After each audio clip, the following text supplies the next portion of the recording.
Bismillahirrahmanirrahim.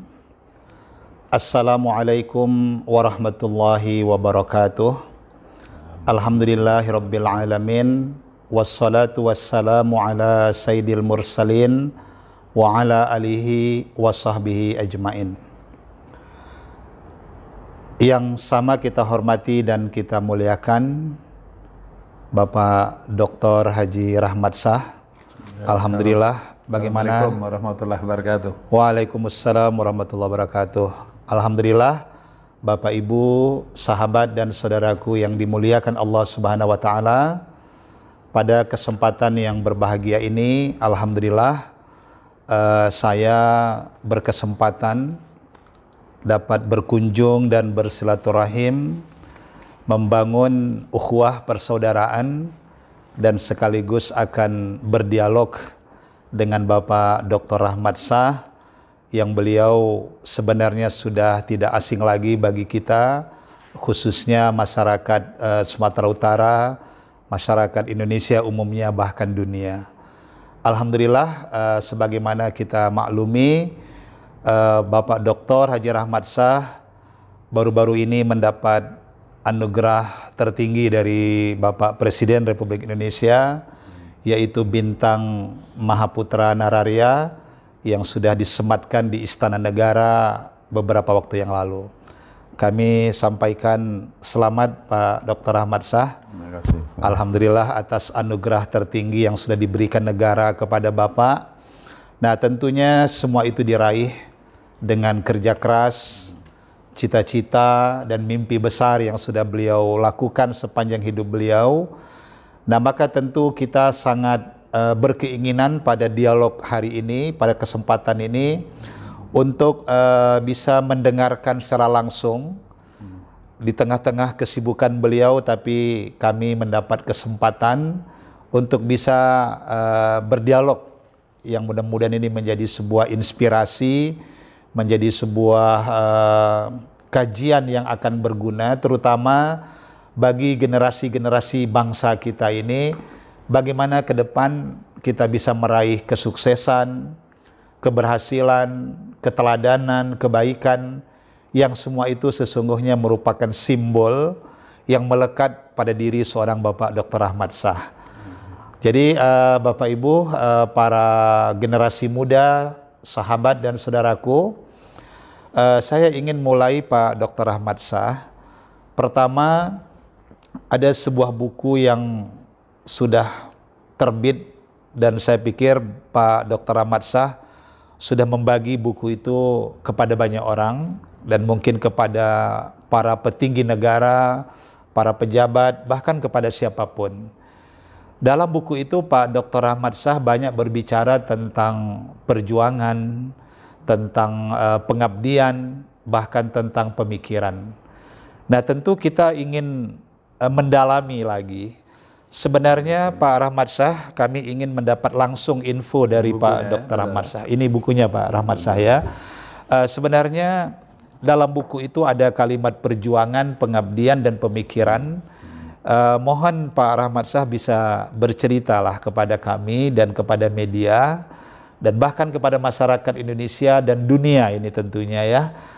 Bagaimana sebenarnya Pak Rahmat Shah memaknai perjuangan, pengabdian dan pemikiran sehingga Bapak menjadi simbol keberhasilan, simbol kesuksesan, simbol kebaikan, simbol keteladanan dan banyak sekali yang melekat pada diri seorang Bapak Dr. Rahmat Shah. Kami mohon Bapak bisa menyampaikannya. Baik, makasih. Assalamualaikum warahmatullahi wabarakatuh. Waalaikumsalam. Selamat pagi, salam sejahtera bagi kita sekalian. Yang saya hormati Profesor Muzakir beserta sahabat-sahabat TASA. Pertama kita bersyukur hari ini diberi waktu, diberi kesempatan dan keinginan bersama untuk berbagi. Saya sebetulnya siap untuk berbagi, tapi mungkin lain kali secara langsung dan lebih lebih di alam terbuka, ya, insya Allah. Amin. Saya berterima kasih. Pertanyaan yang diajukan ke saya, apa dari buku ini, Perjuangan Pengabdian Pemikiran. Sebenarnya saya tidak ingin menulis tadinya, tapi desakan teman-teman, sahabat, staf, karyawan, berbagai pihak untuk berbagi gimana perjuangan kami dari anak desa, lahir di pinggir sungai Babolon, Sumatera Utara, Indonesia. Yang kecilnya itu suka kutan, bermain dengan satwa, ngantongi kalajengking, kelabang, dan satwa ular dan sebagainya. Bisa hari ini menjadi tokoh nasional dan internasional. Alhamdulillah, walaupun itu seperti perjuangan tidak dibangun semudah yang dikira banyak orang. Artinya keringat, bermandi oli, mengalami hal pahit getirnya hidup ini, dan juga hinaan, cacian, banyak hal. Tapi saya berpedoman, saya berpendapat, saya gigih berjuang, saya harus jadi seseorang. Saya harus punya, bukan hanya punya harta benda, tapi punya ilmu dan punya pengetahuan dan juga pengalaman untuk bisa berbagi ke keluarga saya, khususnya anak-anak saya, keluarga saya, masyarakat, dan akhirnya organisasi yang saya pimpin serta bangsa dan negara. Karena alhamdulillah saya pernah dipercaya di MPR RI, waktu itu lembaga tinggi dan tertinggi negara, yang mana saya nanti akan sampaikan apa yang saya hasilkan. Ada perbedaan mungkin keberadaan kami yang dari desa kecil, hanya anak seorang ulama, bapak saya Hafiz, dan ibu rumah tangga biasa. Saya mulai karir itu dari nol besar, kerja bengkel umur 14 tahun, sambil belajar, berjuang. Satu hal yang membanggakan, saya tidak sukses di penderitaan orang lain, melanggar undang-undang negara maupun aturan agama. Saya banyak, seperti di buku ini, sahabat, bukan hanya dalam negeri, tapi luar negeri, atau nasional dan internasional. Di buku ini yang nyambut 5 kepala negara. Alhamdulillah. 10 lebih jenderal bintang 4. Menterinya puluhan. Tokoh-tokoh nasional. Seperti di situ ada Pak Akbar Tanjung, Amin Rais, Abu Rizal, Surya Paloh, dan juga Mas Yapto, banyak lagi. Ada Agung Laksono, dan lain-lain, Itu persahabatan yang ingin membangun bangsa dan negara ini lebih baik, lebih besar, dan mengejar ketinggalan. Bukan bermegah hati, berbangga hati, hanya bisa berbuat buku dengan komen yang demikian baiknya. Bahkan saya sebagai anak desa mengalami menerbitkan buku. Waktu itu dihadirin di Medan ini, yang kita tahu terbang dari Jakarta 2 jam, dari Singapura 1 jam lebih, Malaysia juga 1 jam, dari Italia sekian belas jam, Amerika sekian jam. Itu teman-teman hampir seluruh dunia kumpul di Medan, lebih kurang 1000 orang. Itu membuat saya terharu, meneteskan air mata. Kembali ke perjuangan, semangat berjuang untuk sukses itu adalah kerja keras, disiplin tinggi, fokus pada tujuan kita, dan memohon yang terbaik kepada Tuhan Yang Maha Kuasa. Dan juga diantaranya kita jangan melakukan sesuatu yang kita tidak ingin orang lain lakukan kepada kita. Karena kita dapat berbohong kepada siapa saja, tapi tidak dapat berbohong kepada Tuhan Yang Maha Kuasa. Luar biasa. Nah, itu prinsip itu saya pegang, kejujuran, honest, tepat janji, itu. Ini bagi generasi muda, bagaimana saya meniti karir dari nol. Saya numpang di rumah orang di Bandung waktu mau meneruskan, coba belajar atau masuk pendidikan yang lebih baik bersama teman-teman. Saya tidak berhasil ikut ujian karena di kelas saya bukan pelajar yang pandai. Saya pelajar termasuk yang kurang pandai. Kalau lulus 30 tuh saya mungkin 25 ke atas atau 5 besar di belakang. Tapi belajar, nulis. Tapi kalau berjuang, olahraga, memimpin, saya selalu di depan. Mungkin 3 besar atau 2 besar selalu. Alhamdulillah. Jadi kembali perjuangan tuh betul-betul berjuang itu saya cukup berat. Bahkan saya lihat anak tetangga pernah makan jagung, sedangkan saya tinggal sama nenek, uang bulanan saya habis, saya hanya melihat aja. Terus saya janjikan saya harus jadi seseorang, bisa berhasil, dan insya Allah bisa berbagi kepada berbagai kalangan masyarakat. Nah, nanti mungkin lebih detail akan saya ulang bagaimana perjuangan kami dari nol hingga bisa, alhamdulillah banyak berbuat dan memberi, bersedekah yang tidak pernah saya mimpikan. Tidak pernah saya mimpikan apa yang saya sedekahkan ke berbagai pihak.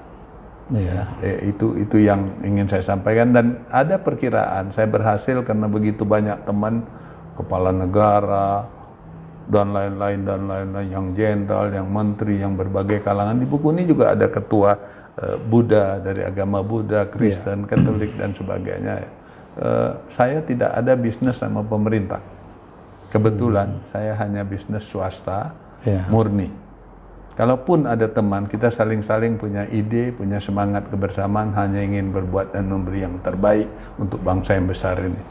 Dan kami yakin satu waktu kita akan menjadi bangsa yang diperhitungkan di dunia, dan juga menjadikan masyarakat kita sejahtera keseluruhan. Itu cita-cita bersama kami, maka kami bergabung hingga saat ini. Kemudian pengabdian, mungkin itu ditanya. Pengabdian, saya kebetulan di mana saya masuk? Saya masuk di MPR RI dulu sebagai lembaga tinggi tertinggi negara. Saya ada target. Target saya waktu itu beberapa, tapi diantaranya adalah KTP tunggal. Dulu saya seorang Rahmat Shah yang tinggal di Medan, di alamat waktu itu saya di Jalan Sungai Deli.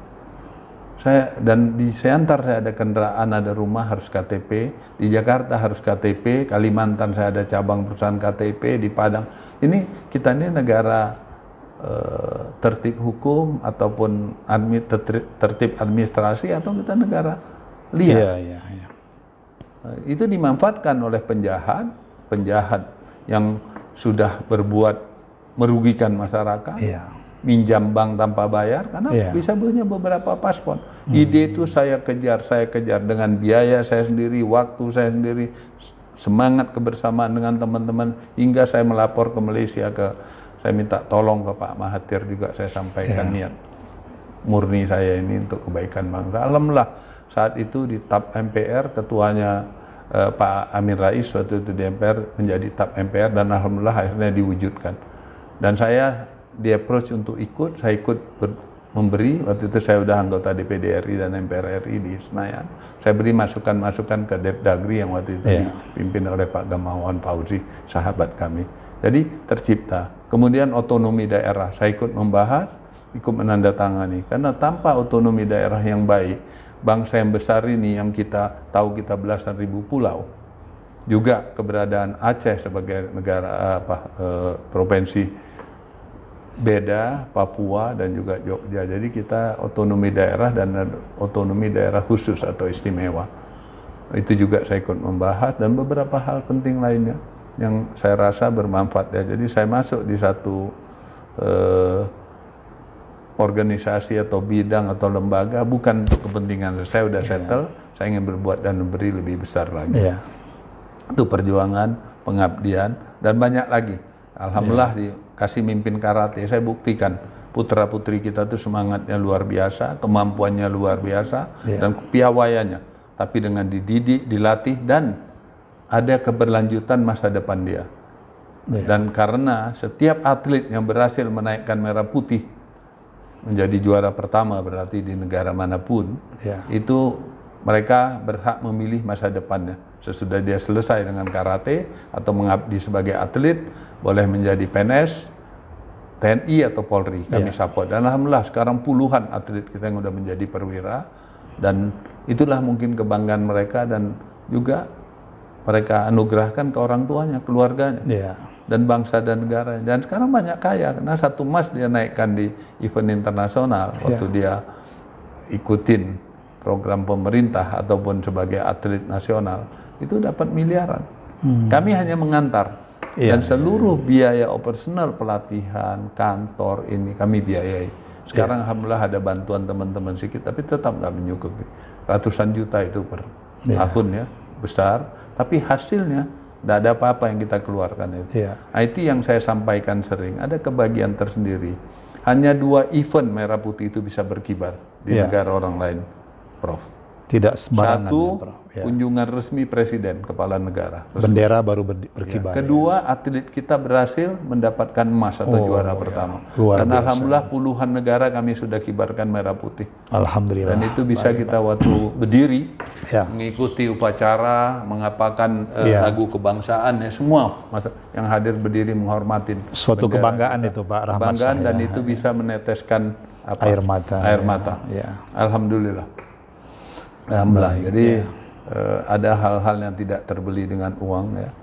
Dan kemudian saya dipercaya mimpin Medan Club. Alhamdulillah saya tunjukkan kebersamaan karena itu milik semua kalangan masyarakat, semua tokoh, semua agama ya. Kita damai. Kita juga ada bangun sekolah. Yang di situ ada masjid, saya bangun nama orang tua, teman bangun gereja, ada yang bangun vihara, kita ada ruang serbaguna, jadi kebinekaan Pancasila ini kita tetap jaga. Kemudian saya dipercaya lagi beberapa hal seperti Ketua Umum Kebun Binatang se-Indonesia.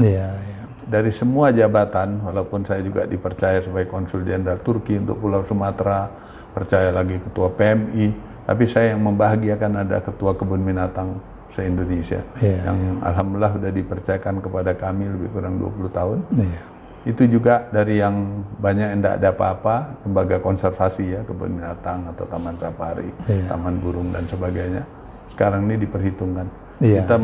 Kita merawat 4.912 jenis satwa di seluruh Indonesia. Ya, dari Aceh sampai Papua, 57 lembaga konservasi. Masya Allah. Itu jadi 4.912 jenis, 70.000 lebih kurang individu satwa. Pekerjanya 22.000 orang, income pemerintah di atas setengah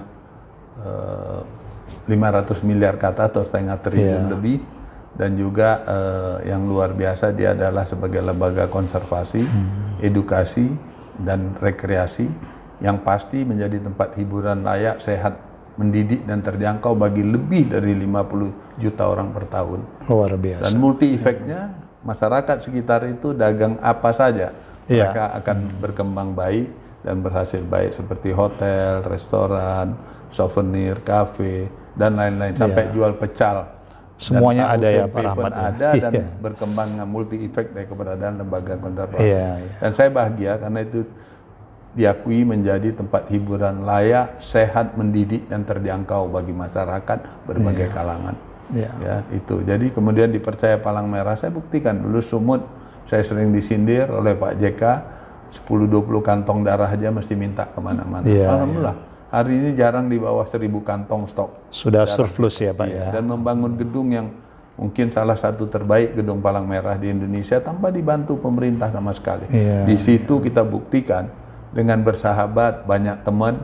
Saya ngangkat telepon aja dari rumah saya ke tempat satu gedung di hotel yang kita mau bikin malam dana, itu dapat 8 miliar lebih. Itu persahabatan. Jadi kebersamaan, persahabatan, pemikiran dan juga sesuatu yang ingin kita korbankan bersama untuk kebaikan yang lebih besar, itu bisa kita dapat dengan kebersamaan. Itulah pengabdian kami. Dan ada lagi, saya juga diangkat Konsul Jenderal Turki, bukan karena saya gimana. Dulu ekspor import dari 10 provinsi yang ada di Pulau Sumatera itu kita mesti melalui Malaysia, Singapura, Taiwan, Hong Kong, Thailand dan sebagainya.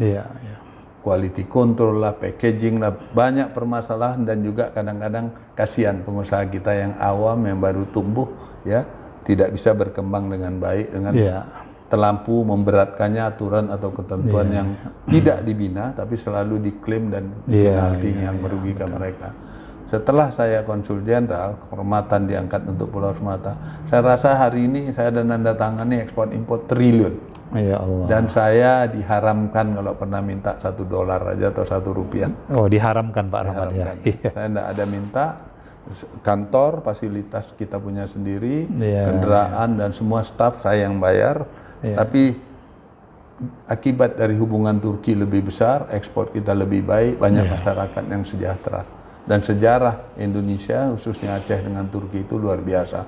Termasuk saat tsunami, yang tercepat, yang terbanyak, yang terbaik dan yang berkelanjutan adalah Republik Turki. Dan saya di sana, saya dapat penghargaan. Tahun 2004 itu Pak Rahmat waktu tsunami di Aceh dari awalnya puluhan ribu batang roti kita bagi dan sebagainya. Dan sekarang ada pendidikan sekolah Turki yang sudah anak-anak Aceh itu mencapai banyak penghargaan Olimpik. Luar biasa. Dan alhamdulillah ganjarannya saya dapat penghargaan waktu itu, dan Presiden Turki memberi penghargaan dengan mengirim kapal perangnya ke Belawan. Kaptennya 2 bintang, Mayor Jenderal. Di kapal itu dengan upacara Turki diundang pejabat-pejabat tinggi negara kita, hadir duta besar dari Jakarta, diserahkan penghargaan Presiden Turki kepada kami. Ya, itu membanggakan Sumatera Utara, membanggakan kita semua, walaupun hasil itu dari seorang anak desa tadi yang bernama Rahmat Shah. Ya Allah. Ya, banyak lagi yang ingin saya sampaikan. Ini dalam bentuk pengabdian ya Pak Rahmat Shah ya. Perjuangan, pengabdian, pemikiran ya. Itulah yang saya abdikan. Banyak lagi tapi saya tidak bisa mungkin satu-satu saya pakai. Tapi saya siap jika ingin bersama-sama ingin membangun Republik tercinta ini, tujuan positif dan kebaikan. Dan saya buktikan di mana saya berada itu menghasilkan yang baik, bukan karena kepiawaian atau kehebatan saya, tapi rasa kebersamaan dan keikhlasan dan selalu memohon yang terbaik. Jadi kerja keras, disiplin, fokus itu menolong dan selalu memohon yang terbaik kepada Tuhan Yang Maha Kuasa. Dan juga berbakti pada orang tua tentunya Pak Rahmat. Itu kalau untuk generasi muda, sebetulnya tip itu untuk generasi muda, tidak ada suatu keberhasilan kalau kita tidak hormati kedua orang tua kita. Saya belum lihat. Dan kami keluarga besar, ya, tapi dengan orang tua itu dinomor satukan itu. Itu yang pesan saya juga generasi muda yang ingin saya sampaikan. Di antara kepintaran kita, kegigihan kita, semangat kerja kita, berasa bersyukur memiliki orang tua, berterima kasih, itu tidak hitungan itu, tapi itu kewajiban kita untuk menghormati kedua ibu bapak dan orang-orang yang lebih senior atau lebih tua dari kita. Di perjuangan pengabdian banyak lagi kalau saya gali. Sekarang ini saya memberi ceramah, diundang ya ke Universitas Indonesia, ke IPB, ke Andalas, kemana-mana di Republik ini, ke Aceh juga, dan sampai ke luar negeri. Saya pernah di Inggris juga, pernah terakhir Februari tahun ini saya masih di New York atau New Haven tepatnya, di Yale University. Yang Yale itu termasuk salah satu universitas yang baik di Amerika. Jadi berbagi aja, berbagi. Saya nggak tahu, pengalaman saya bukan luar biasa, tapi mungkin ada hal-hal yang bisa dipetik dari itu. Kemudian dunia satwa ini juga saya pemburu internasional di bawah konservasi dunia. Dan alhamdulillah juga saya putra pertama Indonesia yang diberi kesempatan ya juga ridho Allah. Saya dapat 5 besar duluan dalam 19 hari, International Conservation Award, World Hunting Award, dan berbagai penghargaan tertinggi dunia lainnya menyangkut berburu konservasi. Mungkin Pak Rahmat Shah bisa ceritakan Pak, sejarah Bapak bisa menjadi pemburu, bahkan yang sudah berskala internasional ini kan tentu tidak mudah ya Pak ya. Mungkin bisa Bapak jadikan sejarah itu jadi motivasi nanti bagi generasi kita. Ini sebenarnya konsep ini harus diadopt oleh Indonesia, karena dia tidak memunahkan satwa, bahkan menambah habitatnya, menambah jumlah satwa dan menyelamatkan habitat satwa. Jadi kita itu pemburu internasional tuh harus booking dulu, negara mana dulu, ketentuannya apa dulu, senjatanya dan lain-lain. Oh, ada undang-undangnya Pak? Ada undang-undang, ketentuannya itu kencang itu, kuat itu ya. Itu yang bagus, yang harus kita terapkan Republik ini. Ketentuan undang-undang itu jelas, tegas, pasti dan benar, serta merata dan segera penerapannya. Di negara kita enggak. Undang-undang ada, ketentuan ada, hukum jelas, tapi selalu oknum belakang meja menentukan. Dan kadang-kadang sangat menyiksa bagi masyarakat banyak. Dan saya ngalamin, saya aja yang posisi saya hari ini banyak di pemerintah, juga banyak sahabat, juga dizolimi. Jadi kembali berburu internasional tuh kita diharuskan nembak yang jantan, yang tua, titik bunuh dengan biaya tertentu, waktu tertentu, lokasi tertentu. Tidak sembarangan ya Pak ya? Dan itu dibuktikan Amerika, Jerman, Kanada, Rusia, Cina, Iran, Turki, Prancis, Italia, dan lain-lain negara itu dengan konsep konservasi dengan pemanfaatan atau conservation by utilization itu tidak memunahkan satwa, menambah populasinya dan juga menyelamatkan habitatnya. Kita dulu 3 jenis harimau di Republik ini, harimau Bali, Jawa, dan Sumatera. Sekarang Bali, Jawa punah, Sumatera juga. Kalau perlakuannya seperti hari ini, kita tidak sama-sama menjaga. Dikhawatirkan satu waktu, anak cucu hanya lihat foto dan dengar rekaman saja. Banyak satwa kita yang luar biasa nilainya, yang juga tidak ada di negara lain atau endemik Indonesia. Dan kita itu kedua terkaya flora faunanya di dunia setelah luar biasa. Nah, dan saya kebetulan berkesempatan juga mendampingi kepala negara. Saya sudah ikut di PBB dalam rapat global warming di New York beberapa waktu yang lalu. Jadi banyak hal yang baik yang bisa kita bagi. Hanya kadang-kadang pejabat di belakang meja itu merasa dia punya kuasa, dia merasa ilmunya lebih. Sebenarnya enggak. Kalau tukang becak itu dia profesional di bidang becak, kita kalah sama dia. Pengalaman pemulung ya, pengalaman. Kita mungkin kalah sama pemulung soal multipi plastik dan lain-lain, nilainya dia lebih tahu.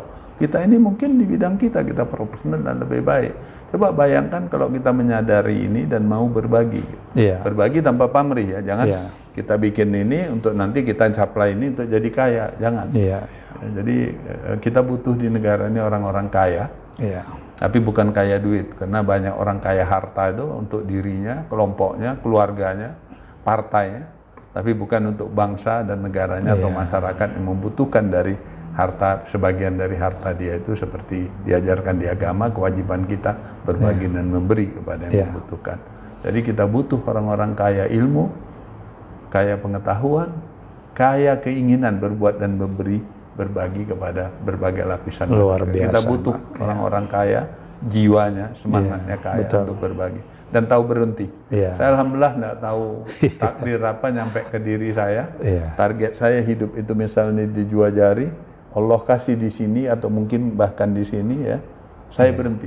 Sudah melewati target Pak Rahmat ya. Sudah jauh melewati dan saya sadar, saya ini anak seorang desa kok bisa menerima penghargaan Lord di Inggris, bisa menerima penghargaan Presiden Turki dengan kirim kapal perang dengan Mayor Jenderal dan resmi, bisa mendapat penghargaan nasional dan internasional mungkin 500 ya.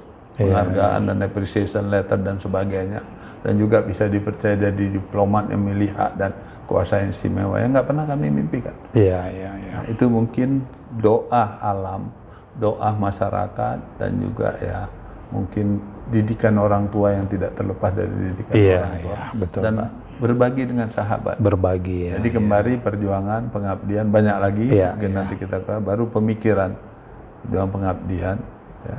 Sesuai dengan judul buku ini, pemikiran, perjuangan, pengabdian, pemikiran di buku ini. Ya, ini saya tulis. Sebenarnya saya juga udah nulis di buku kedua lanjutannya. Karya ini yang terbaru ya Pak Rahmat ya. Sudah siap, tapi belum kita terbitkan karena COVID ini kita ngalah dikit. Nanti baru kita terbitkan ya. Alhamdulillah juga saya menerbitkan juga buku yang lain, membangun monumen keadilan yang saya lihat di Republik ini. Soal keadilan ini juga perlu diperjuangkan. Sudah banyak korban jiwa, penderitaan, bentrokan, kezaliman Pak kezaliman yang luar biasa. Maka monumen keadilan ini yang alhamdulillah Pak Bagir Manan yang letak batu pertama dengan tokoh-tokoh nasional, ada Pak Agung Laksono sebagai menteri koordinator saat itu ya.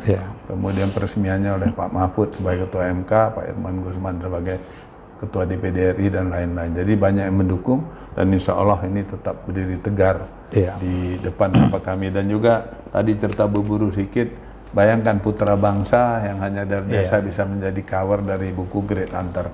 Ini pemburu-pemburu top dunia. Ini dibaca seluruh dunia ya Pak Rahmat ya. Eropa, Amerika, semua pemburu top dengan koleksinya di dalam ya.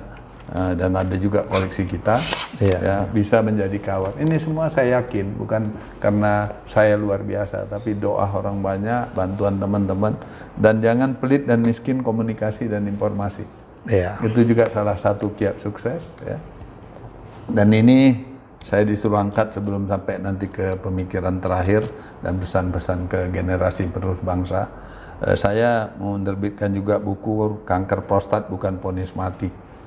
Sembuh dari kanker berkat doa dan sedekah. Kami atau saya divonis dokter 2016 Juli, umur tinggal 1 tahun gitu. Saya menderita kanker prostat, Gleason stage-nya 3, Gleason 9, tinggi, dan jenisnya adenokarsinoma yang paling agresif dan paling ganas. Tapi kembali, panjang ceritanya, mau operasi saya potong aja. Saya udah ke beberapa negara coba cari solusi tanpa dipotong, tanpa dibuang apa-apa, tanpa kemo, tidak berhasil. Akhirnya mau operasi, pertama gagal, kedua juga gagal, dokternya ada halangan, ketiga dokter juga ada halangan yang nangani langsung, keempat pas besoknya mau berangkat, lusa mau dioperasi, malam ininya adik saya meninggal. Iya. Di tengah saya beribadah waktu itu di Masjid Putrajaya Malaysia, tiba-tiba aja salah satu tim masuk di Jerman bisa membuang kanker tuh hanya di kankernya tanpa merusak organ apapun. Model kemo juga gitu Pak? Enggak, Bukan? enggak. Dia hanya pakai elektrik, dikelilingi, sekali udah pecah kankernya terbuang. Dan di rumah sakit Jerman Pak ya? Jerman, Frankfurt ya. Itu juga tangan Allah saya anggap, karena banyak lagi cerita yang panjang yang dapat nanti di buku ini, dan kami akan terbitkan buku kedua yang mungkin lebih lengkap, lebih baik. Buku ini bukan untuk gagah-gagahan atau menyombongkan diri, hanya untuk memberi informasi dan juga motivasi. Apapun yang berat kita lakukan dengan sungguh-sungguh, insya Allah dikasih Allah jalan ya. Iya. Maka saya tulis sembuh berkat doa dan sedekah. Iya. Karena kena kanker bukan enak. Kita perlu mental yang kuat. Itu seperti orang tenggelam di air yang dalam. Satu ranting pun kita gapai untuk menyelamatkan jiwa kita. Jadi bukan enak. Dan saya sering meneteskan air mata bagaimana sahabat, teman keluarga itu memotivasi kami ya. Jadi alhamdulillah. Ini saya terbitkan, dan nanti silakan kalau yang bisa pesan ke profesor nanti. Iya, buka terima kasih, link untuk Pak. pesan buku dan sebagainya. Kalau museum, kami bangun museum tadi 2.800 jenis satwa di sana, hasil buruan dan yang mati-mati di kebun binatang. Jadi mulai dari semut atau nyamuk yang mesti dia pakai magnificent glass hingga beruang putih ada di sana, dan telah menerima berbagai penghargaan dalam dan luar negeri. Ya. Satu-satunya di Asia mungkin ya Pak Rahmat ya. Mungkin kalau dihitung dengan galerinya seluruhnya, dan yang meresmikan mulai dari presiden, wakil presiden, menteri pendidikan, menteri kehutanan, menteri ketua Mahkamah Agung, Lingkungan hidup ya. Lingkungan hidup, dan juga ketua DPD RI, Mahkamah Konstitusi ketuanya dan lain-lain. Itu mungkin satu-satunya di dunia dengan koleksi, ada kiswah, ada tapak Nabi Muhammad, dan ada tokoh-tokoh dunia lainnya yang ada di situ. Itu saya rasa mungkin di dunia ya satu-satunya, dan milik pribadi bukan pemerintah. Itu yang makanya saya sampaikan ke generasi muda dan para sahabat. Saya tidak pernah mimpikan itu, tidak pernah mimpikan. Yang saya sedekahkan, yang saya bantukan, yang saya milik hari ini. Di luar target ya Pak. Di luar target jauh. Maka teman-teman sering bilang, kenapa Abang bisa duduk sama George Bush, sama Clinton, sama Arafat, sama Pak Mahathir, dan tokoh-tokoh dunia lainnya. Presiden RI, dari Pak Harto saya dapat penghargaan Prima Yarta sebagai pengusaha yang tidak masalah lingkungan, pajak, buruh, bank, dan lain-lain. Sudah terima dari Pak Harto langsung di Istana Negara, nanti bisa ditampilkan. Kemudian dari Pak SBY saya menerima Satya Lencana, pembangunan bidang lingkungan. Dan alhamdulillah terakhir seperti yang disampaikan tadi Prof, saya menerima Mahaputra. Nararia ya Pak. Nararia. Itu yang terbaru ya Pak Rahmat. Yang terbaru dan yang tertinggi mungkin penghargaan dari Republik Indonesia ya, dengan mendapat 1 x 2 meter tanah, tapi di Kalibata. Itu apanya. Jadi banyak kalau saya ceritakan pengalaman. Mungkin nanti kalau boleh diselingi dengan museum, mana museumnya, monumen mana monumennya. Baik, nanti insya Allah kami tampilkan. Mungkin itu bisa menjadi suatu contoh, tauladan, ataupun motivasi, kesuksesan kesuksesan seorang anak desa hanya dengan kerja keras, disiplin, fokus, dan bersahabat dengan berbagai pihak tanpa pamrih, dan restu serta doa orang tua, dan restu Allah Subhanahu wa Ta'ala. Amin. Tuhan Yang Maha Esa. Mungkin itu, apa mau ditutup dengan apa lagi tadi? Baik ya Pak Rahmat Shah, Bapak Ibu, para generasi bangsa, sahabat dan saudaraku, luar biasa tadi kisah nyata yang sudah disampaikan Pak Dr. Rahmat Shah. Saya pikir itu menjadi motivasi yang sangat luar biasa bagi kita semua. Nah, satu hal yang terakhir mungkin Pak Rahmat Shah, bahwa kita Indonesia bahkan lebih 216 negara dunia hari ini kan dihadapkan pada COVID-19. Bagaimana ini pandangan Pak Rahmat Shah? Mungkin juga apakah solusi yang bisa kita berikan ya kepada masyarakat yang sudah Pak Rahmat Shah lakukan, baik itu organisasi, baik secara pribadi atau institusi, sampai dengan saat ini. Bagaimana pandangan Pak Rahmat Shah? Terima kasih Prof.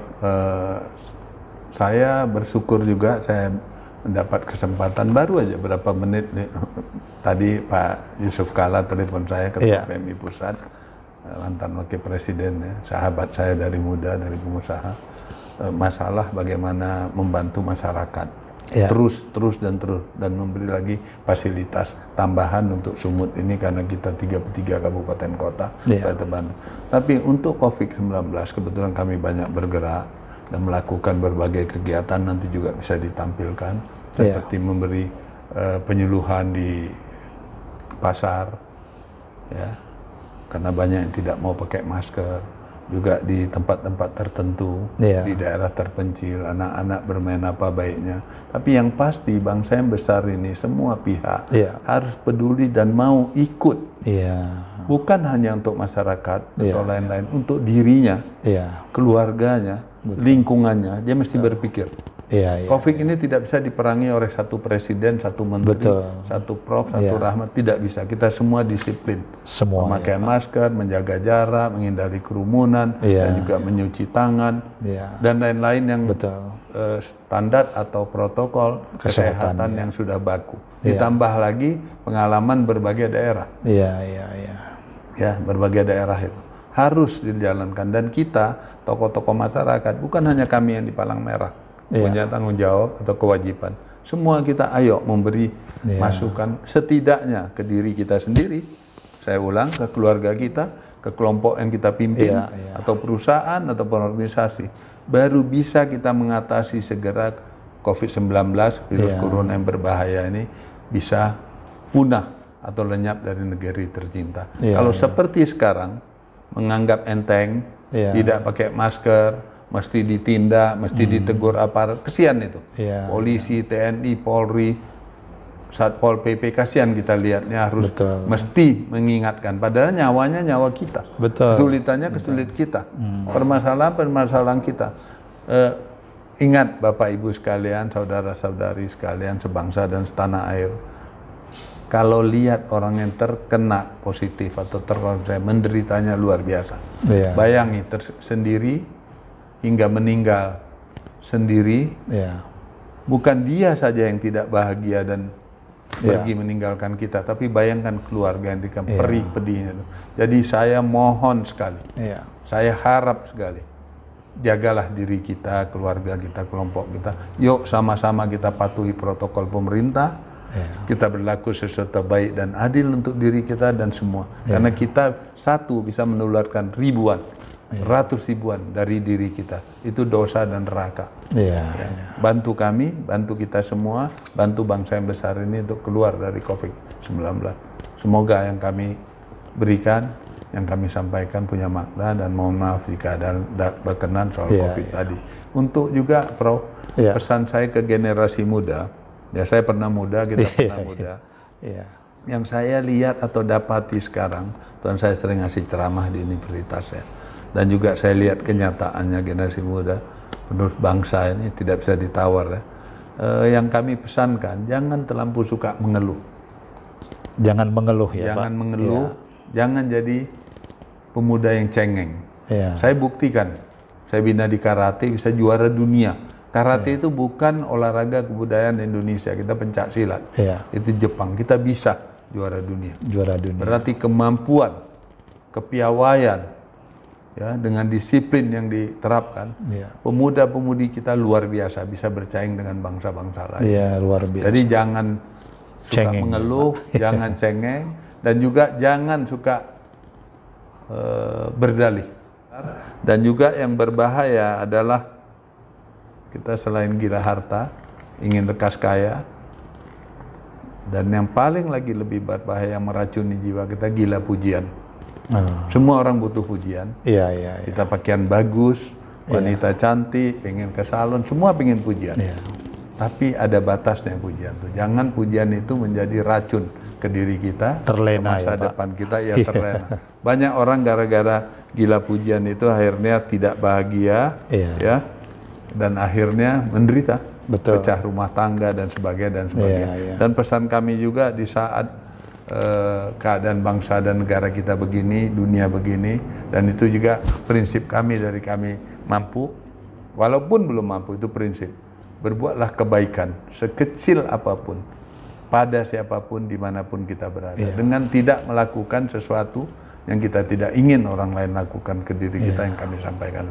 Artinya kebaikan itu bukan hanya dengan membeli uang, membantu orang mengangkat suatu, ada nampak plastik buang, kotoran dan lain-lain, bantu orang. Jadi berbuatlah kebaikan sekecil apapun pada siapapun dimanapun kita berada. Insya Allah dengan yang baik dan tujuan mulia yang kami sampaikan tadi dan kita terapkan, insya Allah sukses di ambang mata dan tidak ada kemiskinan di Republik tercinta ini. Amin. Percayalah sesuatu dengan keyakinan, kerja keras, disiplin dan fokus tadi kita bisa menggapai apa yang kita inginkan. Amin. Mungkin itu lebih kurang mohon maaf. Banyak lagi kalau cerita pengalaman mungkin nanti kita bikin berseri episode berikutnya Pak Rahmat. Saya ingin berbagi, saya ingin apa ya. Dan nanti juga mungkin bisa dikutip komen teman-teman ke diri kami dan lain-lain. Dan sekali lagi, hidup dengan berbuat ini saya tidak pamrih. Saya tutup dengan pantun wajib saya. Biar orang menanam buluh, kita tetap menanam padi. Biar orang menebar musuh, kita tetap menanam budi. Mudah-mudahan niat baik dan tujuan mulia kita bersama hari ini dengan memberi sebagian pengalaman kami diridhoi Tuhan Maha Kuasa dan bermanfaat untuk kita semua. Amin. Sekian, terima kasih. Wassalamualaikum warahmatullahi wabarakatuh. Waalaikumsalam warahmatullahi wabarakatuh. Baik Bapak Ibu para generasi bangsa yang dimuliakan Allah Subhanahu wa taala. Alhamdulillah, Masya Allah, luar biasa dialog kita hari ini bersama tokoh kita, Bapak Dr. Haji Rahmat Shah. Setelah kita simak, sebenarnya sangat banyak pesan-pesan yang telah beliau sampaikan, yang sesungguhnya kalau pesan itu mampu kita wujudkan, insya Allah apa yang disampaikan oleh Pak Rahmat Shah itu bisa menjadi modal untuk meraih kesuksesan, keberhasilan, kebaikan, bahkan juga keteladanan. Dan sebagai simpulan Pak Dr. Rahmat Shah, apa yang beliau sampaikan tadi, kalau kita ingin sukses, ingin bahagia dalam segala hal, pertama pesan Pak Rahmat Shah luar biasa, muliakanlah kedua orang tua kita, berbakti pada kedua orang tua kita, dan senantiasa meminta doa-doa dari kedua orang tua. Jadikan orang tua itu bagaikan raja dalam kehidupan kita. Yang kedua, pesan beliau tadi adalah kita mampu membangun jaringan, artinya ukhuwah, silaturahim, terutama dengan keluarga, tetangga, sahabat, bahkan dengan siapapun. Nah, saya pikir ini hal yang sangat luar biasa yang dimiliki seorang Pak Dr. Rahmat Shah. Beliau tadi menyebut anak desa, tapi beliau sudah mampu keliling dunia, bisa duduk dengan presiden-presiden dunia. Ini bukan hal yang tidak mungkin, tapi itulah berkah doa orang tua, kemudian semangat beliau membangun hubungan yang tulus tanpa pamrih juga hal yang menarik untuk kita terapkan. Dan satu lagi tadi beliau ingatkan, perlunya kita membangun spirit of giving lah Pak Rahmat Shah ya. Semangat berbagi sesuai apa yang kita miliki, harta, ilmu, pengalaman dan sebagainya, kepada siapa saja dan bahkan di mana saja berusaha kita berbuat kebaikan sekecil apapun. Dan kunci hidup yang beliau sampaikan ini saya pikir menarik sekali. Jadilah kita orang yang selalu membangun kejujuran, tidak suka mengeluh, berdalih, tapi modal hidup yang beliau sampaikan itu adalah kerja keras, semangat, dan fokus. Nah, ini juga hal yang sangat penting kita miliki, terutama kepada generasi bangsa kami, kepada para mahasiswa kami baik di Sumatera Utara, Indonesia, bahkan di negara manapun. Bangunlah prinsip-prinsip itu untuk meraih kesuksesan. Bahkan insya Allah dengan semua itu, apa yang disampaikan Pak Rahmat Shah tadi, bahkan Allah bisa memberikan lebih dari apa yang kita targetkan. Allah memberikan di luar apa yang sudah kita bayangkan dan kita cita-citakan. Nah, inilah perlunya dalam hidup ini kita selalu membangun perjuangan, walaupun dengan doa, darah, dan air mata, dengan keringat. Jangan lupa pengabdian kita, dan selalu berikanlah pemikiran-pemikiran yang terbaik untuk kemajuan masyarakat, bangsa, dan negeri ini.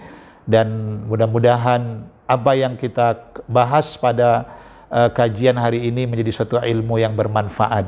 Sekali lagi Pak Dr. Ahmad Shah, kami sampaikan terima kasih atas waktu yang sudah diberikan dan juga pengalaman-pengalaman hidup yang sudah Bapak tulis dalam bentuk buku. Dan intinya kalau tadi buku tentang kanker ini saya luar biasa tertarik, ternyata Pak Rahmat Shah pun mengakui bahwa Maha Penyembuh itu adalah Allah Subhanahu wa taala yang bisa disembuhkan dengan doa dan sedekah. Nah, mudah-mudahan doa kami Pak Dr. Rahmat Shah, Bapak beserta keluarga sehat selalu, bahagia, sukses dan terus bertambah sukses karena Bapak telah mewariskan dan meninggalkan banyak karya-karya besar, ide-ide dan gagasan yang cemerlang. Insya Allah nanti di lain kesempatan kita bisa dialog lagi dengan Pak Dr. Ahmad Shah dalam tema yang berbeda tentunya. Sekali lagi terima kasih Pak Dr. Ahmad Shah dan kepada Bapak Ibu generasi bangsa kami. Wassalamualaikum warahmatullahi wabarakatuh. Waalaikumsalam warahmatullahi wabarakatuh.